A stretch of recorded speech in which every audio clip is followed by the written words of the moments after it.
Hi, Molly's കിച്ചണിലേക്ക് സ്വാഗതം. അപ്പം എൻ്റെ സൗണ്ടൊക്കെ അടച്ചിരിക്കുകയാണ്. നമ്മുടെ കാലാവസ്ഥ അറിയാമല്ലോ, വളരെ മോശമാണ്. 2 ആഴ്ച കൊണ്ട് ഭയങ്കര കാറ്റ്. എനിക്കങ്ങനെ ചുമയും ജലദോഷമൊന്നും അങ്ങനെ വരുന്നതല്ല. മോക്കും അവർക്കൊക്കെ ജലദോഷവും തുമ്മലുമൊക്കെ വന്നപ്പം എങ്ങനെയോ എനിക്കും ജലദോഷം പിടിപെട്ടു. പക്ഷേ ജലദോഷവും തുമ്മലും വന്നപ്പോൾ തന്നെ ഞാൻ ഹോസ്പിറ്റലിൽ പോയതാണ്. മുഖമൊക്കെ കണ്ട വീങ്ങിയിരിക്കുകയാണ്. മൊത്തത്തിലൊരു ഇതാണ്, മുഖത്തൊക്കെ ആകെ. അങ്ങനെ ആ ജലദോഷവും തുമ്മലും വന്നപ്പോൾ തന്നെ ഞാൻ ഹോസ്പിറ്റലിൽ പോയി. പക്ഷേ എൻ്റെ പിറ്റേന്ന് ഒക്കെ ഭയങ്കര കാറ്റും പൊടിയും. ഞങ്ങളിങ്ങനെ വീട്ടിനകത്ത് തന്നെ ഇരിക്കുന്നത് കൊണ്ട് അങ്ങനെ ഒരു വലിയ പ്രശ്നങ്ങളൊന്നും ഇല്ലാതെ പോകുന്ന ഒരിതായിരുന്നു.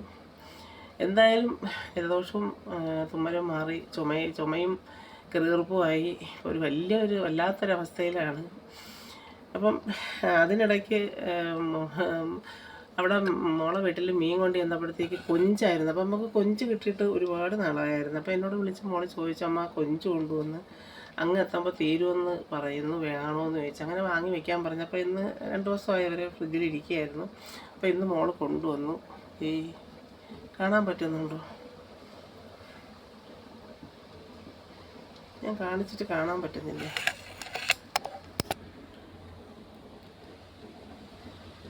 ബാക്ക് ക്യാമറ കാണിക്കണം, അതാണ് ഞാൻ കൊണ്ടുവന്ന് ഇട്ടത്. ഇതാണ് കൊഞ്ച്, കണ്ടോ? നല്ല സൂപ്പർ വെള്ള കൊഞ്ച്, നല്ല വലിയ ഒരുവിധം കൊഞ്ചാണ്. 1/2 കിലോ 200 രൂപ. അവരൊക്കെ വാങ്ങിച്ച് അങ്ങ് മുകളിൽ വണ്ടി കയറി പോയതിന് ശേഷം തിരിച്ചു വന്നപ്പോൾ ഞങ്ങൾക്ക് വാങ്ങിയതാണ്. അങ്ങനെ ഞാൻ പറഞ്ഞ് നമ്മക്കൂടെ വാങ്ങി വെച്ചേക്കാൻ പറഞ്ഞു. അങ്ങനെ ഇന്നലെ വൈകിട്ടാണ് മോള്, ഇന്നിപ്പം വന്നപ്പോഴാണ് മോൾ എടുത്തുകൊണ്ട് വന്നത്. അവരെവിടെ പോകാനായിട്ട് ഇതിലേ വന്നപ്പോൾ എടുത്തുകൊണ്ട് വന്നു. അപ്പം വയ്യാത്തതുകൊണ്ട് ഞാനൊന്നും വയവൊന്നുമില്ല. അപ്പം ഞാൻ വിചാരിച്ച എന്തായാലും എണീച്ച് അരി അങ്ങ് അടുപ്പിട്ടാൽ നമുക്ക് കഞ്ഞിയൊക്കെ കുടിക്കാമല്ലോ എന്ന് വിചാരിച്ചിരുന്നപ്പോഴാണ് മോള് മീൻ കൊണ്ടുവരുന്നത്. അപ്പം ഞാൻ വിചാരിച്ചു, തേങ്ങ തിരുവി ഞാൻ വറുത്തു. കൊഞ്ച് കണ്ടപ്പോൾ ഞാൻ വിചാരിച്ചു എന്തായാലും നമുക്ക് കൊഞ്ചുപുളി വയ്ക്കാം. നല്ല തേങ്ങ വറുത്തരച്ച് കൊഞ്ച്. വയ്യാത്തത് എൻ്റെ തല പൊങ്ങുകൊണ്ട് ഞാൻ അങ്ങനെയാണ് എൻ്റെ സ്വഭാവം. വേറെ ആരെങ്കിലും ആണെങ്കിൽ ഇന്നത്തെ ഒരവസ്ഥയിലൊന്നും എണീക്കാൻ പറ്റുന്നൊരു ഇതല്ല, അത്രയ്ക്ക് വയ്യാതിരിക്കുകയാണ്. പിന്നെ നമ്മുടെ വായനശാലയിലെ വാർഷികം നടക്കുകയാണ്. നമ്മുടെ ഏറ്റവും പ്രധാനപ്പെട്ട ഒരു ഉത്സവമാണ് നമ്മുടെ സന്മാർഗദായിനി സ്മാരക വായനശാലയുടെ ഉത്സവം എന്ന് പറയുന്നത്. അപ്പം ഞാനും അവിടെ ഇരിക്കേണ്ടതാണ്. അപ്പോൾ വയ്യാത്തൊരവസ്ഥ കൊണ്ടും മഞ്ഞ് കൊള്ളല്ലെന്നും പറഞ്ഞു, പിന്നെ പൊടിയും ഇതൊക്കെ ആയതുകൊണ്ടും പിന്നെ ഒട്ടും വയ്യാത്തത് കൊണ്ടും ഞാൻ പോകാത്തതാണ്. ഇന്നലെ ആശുപത്രിയിൽ പോയി ഇഞ്ചക്ഷൻ കൊടുത്തു. അവിയും പിടിച്ചിട്ട് നമുക്ക് ഇന്നലെ K4 കെയറിൻ്റെ ഇതായിട്ട് അവിടെ നിന്നൊരു സ്നേഹാദരവ് ഉണ്ടായിരുന്നു. അപ്പം ഞങ്ങൾ 4 പേരാണ് ഇപ്പം ജോലി ചെയ്തുകൊണ്ടിരിക്കുന്നത്. നമുക്ക് 4 പേർക്കുണ്ടായിരുന്നു. അതിൽ 3 പേര് ഡ്യൂട്ടിയിലായിരുന്നു. അപ്പം ഞാനെങ്കിലും വയ്യെങ്കിലും പോയി വാങ്ങാതിരുന്നാൽ അങ്ങനെ ഞാൻ ഇഞ്ചക്ഷൻ എടുത്തിട്ട് നേരെ നമ്മുടെ വായനശാലയിലേക്കാണ് പോയി അത് വാങ്ങി. അത് ഞാൻ നിങ്ങൾക്ക് കാണിച്ചു തരാം. അപ്പം അതൊക്കെ കിട്ടുമ്പോഴത്തേക്ക് നമുക്ക് ഭയങ്കര ഒരു സന്തോഷമാണ്. പിന്നെ നമ്മുടെ സ്ഥലത്തെ വായനശാല എന്ന് പറഞ്ഞാൽ നമ്മുടെ ജനിച്ച നാൾ തൊട്ട് കാണാൻ തുടങ്ങിയ ഒരു സന്മാർഗദായിനി സ്മാരക വായനശാല എന്ന് പറയുന്നത് നമ്മുടെ കൊല്ലം ജില്ലയിലെ A ഗ്രേഡ് വായനശാലയാണ്. എല്ലാ ഇതിലും ഏറ്റവും പ്രസിദ്ധമായൊരു വായനശാലയാണ്. ഒരുപാട് പേർക്ക് ജോലിക്ക് അവിടെ നിന്ന് ബുക്കെടുത്ത് വായിച്ച് ഒരുപാട് പേർക്ക് ജോലി സാധ്യത തന്നെ ഉണ്ടായിട്ടുള്ളൊരു വായനശാലയാണ് ചാണപ്പാറ സന്മാർഗദായിനി സ്മാരക വായനശാല എന്ന് പറയുന്നത്. അപ്പം അവിടുത്തെ ആദ്യത്തെ സ്ഥാപക പ്രസിഡന്റ് ഒക്കെ ആയിരുന്നത് എൻ്റെ അച്ചാച്ചനും അതിലുൾപ്പെട്ട ആൾക്കാരും എല്ലാവരും ആയിരുന്നു.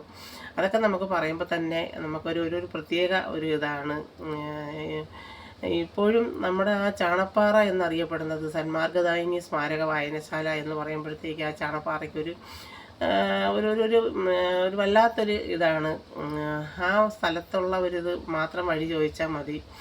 അത്രയ്ക്കും ഒരു പ്രത്യേകത ഉള്ളൊരു ഗ്രാമമാണ്. ആ ഗ്രാമം നശിപ്പിക്കാൻ വേണ്ടി കുറച്ച് ആൾക്കാർ ശ്രമിക്കുന്നുണ്ട്. പക്ഷേ അത് പറഞ്ഞിട്ട് കാര്യമില്ല. എന്നാലും നമ്മുടെ നാട്ടിൻ്റെ ഒരു ഒരു ഒരു ഒരു കെടാവിളക്കാണത്.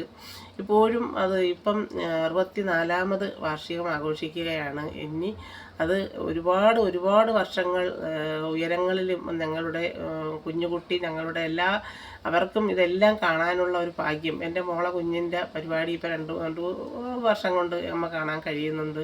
ഇന്നലെയും മോൻ്റെ ഡാൻസ് ഉണ്ടായിരുന്നു. അതൊക്കെ കാണാനും നമുക്ക് ഇതൊക്കെ ഉള്ളത് കൊണ്ടാണല്ലോ നമുക്കും അവിടെ നിന്നൊരു സ്നേഹാദരവ് കിട്ടാനുള്ളൊരു ഭാഗ്യം ഉണ്ടാകുന്നത്. അപ്പം ഇന്നിനി കൈകൊട്ടിക്കളിയും നാളെ നാടകം, മറ്റന്നാൾ നാടകം, മക്കളൊക്കെ വലിയ സ്പോൺസറിങ് ഉണ്ട്, അതൊക്കെ ഉണ്ട്. നമ്മുടെ ഏറ്റവും ഒരു കെടാവിളക്കായി നിൽക്കുന്ന ഈ സന്മാർഗദായിനി സ്മാരക വായനശാലയ്ക്ക് ഇത്രയും നല്ല ഒരു പേര് കേട്ട നമ്മുടെ നോഡൽ വില്ലേജ് ലൈബ്രറിക്ക് അവാർഡ് കിട്ടിയ കൊല്ലം ജില്ലയിലെ എ ഗ്രേഡ് ഒരു വായനശാലയാണ് നമ്മുടെ സന്മാർഗദായിനി സ്മാരക വായനശാല. അത്രയ്ക്കും നല്ല ഒരു പേരെടുത്ത വായനശാലയാണ്. അതിൽ തന്നെ ഒരുപാട് ആൾക്കാർക്ക് അതിൽ നിന്ന് കൊണ്ടുപോയി ബുക്കെടുത്ത് പഠിക്കാനും ഇപ്പോഴും അങ്ങനെ തന്നെ. പിന്നെ യുറീക്ക ബാലവേദി, അങ്ങനെ പല പല വിഭാഗങ്ങളായിട്ടുള്ള ഓരോ ഇതുണ്ട്. അതിൽപ്പെട്ട അങ്ങനെയുള്ള കുറേ ഇതുണ്ട്. അപ്പം അതിൻ്റെ വാർഷികം നടക്കുകയാണ്. അപ്പം എനിക്ക് ഇതിൻ്റെ കൂടെ തന്നെ തൊണ്ടയ്ക്കും ഇപ്പോഴത്തെ ഈ കാലാവസ്ഥയിൽ ഇതിൽ എല്ലാവർക്കും ഉണ്ടെന്ന് പറയുന്നു. ഇപ്പോൾ ചൂട് വെള്ളം ഇങ്ങനെ ഇടയ്ക്ക് തിരിച്ച് കുടിക്കും. അപ്പം ഞാൻ വിചാരിച്ച് എന്തായാലും ഒത്തിരി അരിയെടുത്ത് അടുപ്പിയിട്ട് ആഹാരമൊന്നും കഴിക്കാനും ഒന്നും വയ്യ. എന്നാലും ഉറങ്ങിയിട്ടില്ല. അങ്ങനെ ഈ കൊഞ്ചെടുത്ത് അങ്ങ് കാണിച്ച് കണ്ടപ്പോൾ ഞാൻ വിചാരിച്ചൊരു വീഡിയോയും എടുത്ത് നമുക്ക് ഈ കൊഞ്ചങ്ങ് പുളി വയ്ക്കാമെന്ന് വിചാരിച്ചു. അങ്ങനെ അപ്പോൾ ഈ ചാണപ്പാറയെക്കുറിച്ച് എനിക്കിതാണ് പ്രത്യേകിച്ച് പറയാനുള്ളത്. അപ്പോൾ നമുക്ക് നമ്മുടെ കൊഞ്ച് റെഡിയാക്കി കൊഞ്ചുപുളിയല്ല, വറുത്തരച്ച കൊഞ്ച് കറി വയ്ക്കാനായിട്ട് നമുക്ക് കൊഞ്ച് ഞാൻ ആദ്യം ഒന്ന് പൊളിച്ചെടുക്കട്ടെ. തേങ്ങ വറുത്ത് വെച്ചിട്ടുണ്ട്. അതൊന്ന് തണുക്കുമ്പോൾ നമുക്ക് അരച്ചെടുക്കാം. ആ സമയം കൊണ്ട് ഞാൻ ഈ കൊഞ്ചൊന്ന് പൊളിച്ചെടുക്കട്ടെ. അപ്പം വീഡിയോയിലേക്ക് നമുക്ക് പോകാം. കറി അടുപ്പി വയ്ക്കാനായിട്ട് നമുക്ക് നല്ല വറുത്തരച്ച കൊഞ്ച് തീയിൽ വയ്ക്കാനായിട്ട് ഒരു പാൻ അടുപ്പിലേക്ക് വെച്ചു. ഇതേ കൊഞ്ച് നല്ല വൃത്തിയാക്കി നല്ല വലിയ കൊഞ്ചായിരുന്നു. അപ്പം അതിൽ ചേർക്കാനായിട്ട് ചെറിയ ഉള്ളി, തക്കാളിക്ക, പച്ചമുളക്, ഇഞ്ചി, വെളുത്തുള്ളി, കറിവേപ്പ് എല്ലാം വെച്ചിട്ടുണ്ട്. അപ്പോൾ പാൻ ചൂടായിട്ടുണ്ട്. പാൻ ചൂടായപ്പം നമുക്ക് പാനിലേക്ക് കുറച്ച് വെളിച്ചെണ്ണ ഒഴിച്ചു കൊടുക്കാം. ഇത് തേങ്ങ വറുത്തരച്ച് മിക്സിയിൽ വെച്ചിരിക്കുന്നത് ഞാനെടുത്ത് കാണിക്കുന്നതാണ്. ഞാൻ വോയിസ് ഓവർ കൊടുക്കുകയാണ്. അപ്പോൾ അതെടുത്ത് കാണിക്കുമ്പോഴാണ് അതിൻ്റെ കാര്യം ഓർമ്മിക്കുന്നത്. അപ്പം കറി വയ്ക്കാനായിട്ട് പാൻ ചൂടായി. അപ്പോൾ അതിലേക്ക് നമുക്കൊരു ശകലം എണ്ണ ഒഴിച്ചു കൊടുക്കാം. എണ്ണ ഒഴിച്ചു കൊടുത്തിട്ട് അതിലേക്ക് എണ്ണ ചൂടാകുമ്പോൾ നമുക്കതിലേക്ക് 2 കടുക് ഇട്ട് കൊടുക്കാം. പാത്രം ഒന്ന് നേരെ വെക്കാനായിട്ടുള്ളൊരിത്, ഗ്യാസിൻ്റെ അടുപ്പ് അതിൻ്റെ സ്റ്റാൻഡ് അത്ര ശരിയല്ല, അതാണ് ഇടയ്ക്ക് അതിൻ്റെ ഒരിത് വരുന്നത്.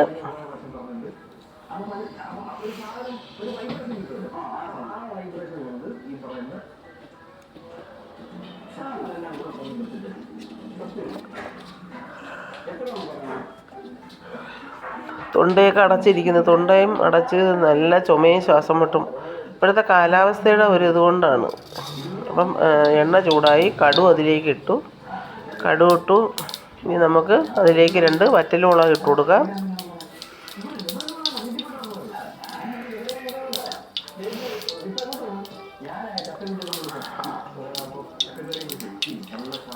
വറ്റൽമുളക് ഇട്ട് കൊടുക്കാം. ഇനി നമുക്ക് നല്ല നാടൻ കരിവേപ്പില എടുത്ത് വെച്ചിട്ടുണ്ട്. ആ 2 കരിവേപ്പിലയും കൂടി ഇടാം. നല്ല സൂപ്പർ വറുത്തരച്ച് വെച്ച കൊഞ്ച് തീയലാണ്. നല്ല കൊഞ്ചും നല്ല സൂപ്പർ തീയലായിരുന്നു. അതിലേക്ക് ചേർക്കാൻ ഇഞ്ചി, വെളുത്തുള്ളി, പച്ചമുളക്, തക്കാളിക്ക എല്ലാം ഒത്ത് തന്നെ അതിലേക്ക് അങ്ങ് ഇട്ടു. ഇട്ടിട്ട് ഇനി നമുക്കതൊന്ന് ഇളക്കിയിട്ട് നമുക്ക് ആവശ്യത്തിനുള്ള ഉപ്പ് കൂടി ചേർത്ത് കൊടുക്കാം.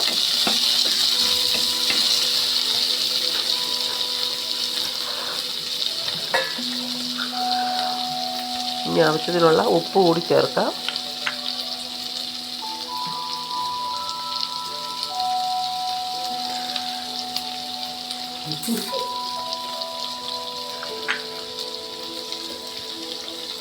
ഇനി നമുക്കതെല്ലാം കൂടി ഒന്ന് നല്ലപോലെ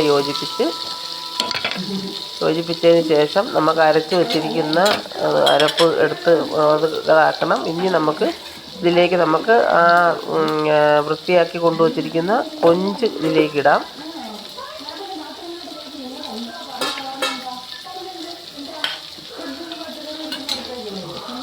നല്ല ശ്വാസം മുട്ടുണ്ട്. ഇവിടുത്തെ ചുമയും ശ്വാസം മുട്ടുമൊക്കെ ഒന്നും പറയണ്ട. അങ്ങനെ ഇങ്ങനെയൊന്നും എനിക്ക് ചുമ വരുന്നതല്ല. വന്നു കഴിഞ്ഞാൽ പിന്നെ പറയുകയും വേണ്ട. നല്ല കിറുകിറാ പിടിക്കുന്ന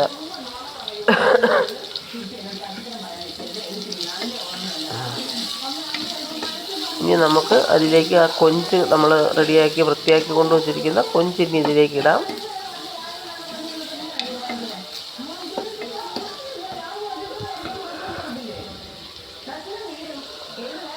കൊഞ്ചും കൂടി അതിലേക്കിട്ട് നമുക്ക് നല്ലതുപോലെ ഒന്ന് ഇളക്കി ചേർക്കാം. ഇളക്കി ചേർത്തതിന് ശേഷം നമുക്ക് അരപ്പ് ആവശ്യമുള്ള സാധനങ്ങളെല്ലാം കൂടി വറുത്ത് അരച്ച് വെച്ചിട്ടുണ്ട്. തേങ്ങ, മുളക്, മല്ലി, മഞ്ഞൾപ്പൊടി, ഉലുവ, പുളി, ചെറിയ ഉള്ളി, ഇത്രയുമാണ് ഞാൻ തേങ്ങ വറുത്ത് അരച്ച് വെച്ചേക്കുന്നത്.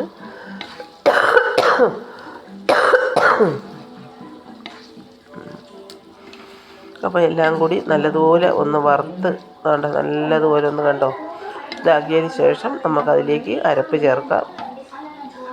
തൊണ്ടയടപ്പുണ്ട്, അപ്പോൾ ശബ്ദമല്ലാതിരിക്കും.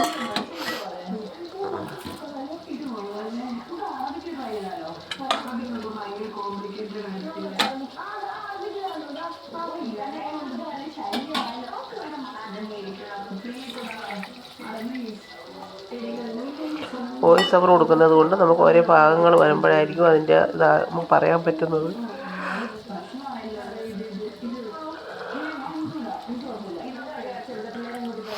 ഇനി നമുക്ക് അതിലേക്ക് നമ്മൾ അരച്ച് വെച്ചിരിക്കുന്ന അരപ്പ് ഒന്ന് കലക്കി ചൂടുവെള്ളം ഒഴിച്ചൊന്ന് കലക്കി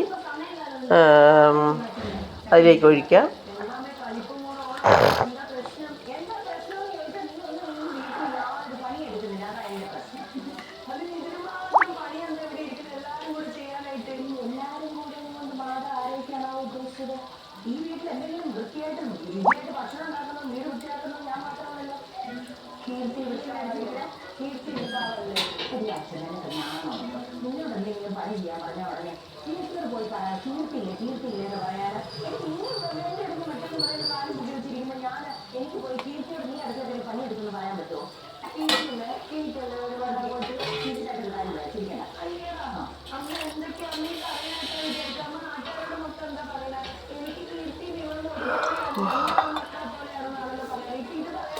ഇനി നമുക്ക് ഇപ്പോൾ ഏകദേശമൊക്കെ ഒന്ന് വരണ്ട് വന്നിട്ടുണ്ട്. ഇതെല്ലാം കൂടി ചേർത്ത് ഒന്ന് വരണ്ട് വന്നിട്ടുണ്ട്. ഇനി നമുക്ക് അരപ്പ് ചേർക്കാം. അതിലേക്ക് ഒന്ന് ഇളക്കിയതിന് ശേഷം നമുക്ക് ഇനി അരപ്പ് അതിലേക്ക് ഒഴിക്കാം. കലക്കി അതിലേക്ക് ഒഴിക്കാം അരപ്പ്.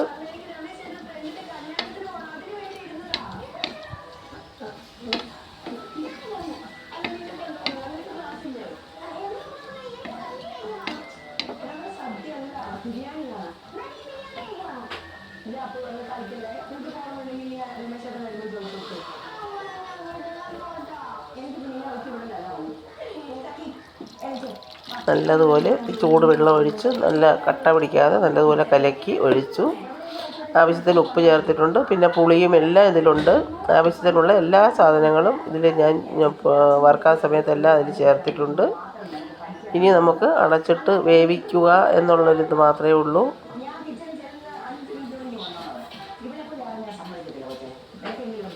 നല്ല സൂപ്പർ വറുത്തരച്ച ഒരു കൊഞ്ച് തീയലാണ്. നമുക്ക് വേറെ ഒന്നും വേണ്ട, ഇത് മാത്രം മതി ചോറ് കഴിക്കാൻ. ഒരു പറ ചോറുണ്ണാന്ന് പണ്ടുള്ളവർ പറയുന്ന കണക്ക് നല്ല ഒരു സൂപ്പർ കറിയാണ്. നിങ്ങളും കൊഞ്ചൊക്കെ കിട്ടുന്നെങ്കിൽ ഇതുപോലെ തേങ്ങ വറുത്തരച്ച് ഈ രീതിക്കൊന്ന് വെച്ച് നോക്കണം. വെച്ച് നോക്കിയിട്ട് അതിൻ്റെ വിവരം കമൻറ്റിലൂടെ അറിയിക്കണം.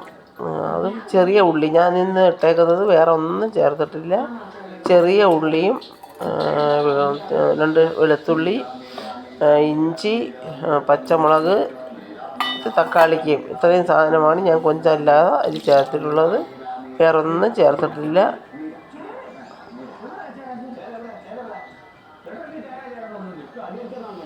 ഇനി നമുക്ക് അടച്ചിട്ട് കൊടുക്കാം. നല്ലപോലെ ഇളക്കി. ഇത് ഗ്യാസിന് തീ കുറവാണ്, അതുകൊണ്ടാണ് ഇട്ട് ഇളക്കി നിൽക്കേണ്ടത്. അങ്ങാത്ത ഗ്യാസിലെടുത്തോണ്ടൊന്ന് വെച്ചെങ്കിൽ കുഴപ്പമില്ലായിരുന്നു. അപ്പോൾ ഇനി നമുക്കിത് അടച്ചിട്ട് കൊടുക്കാം.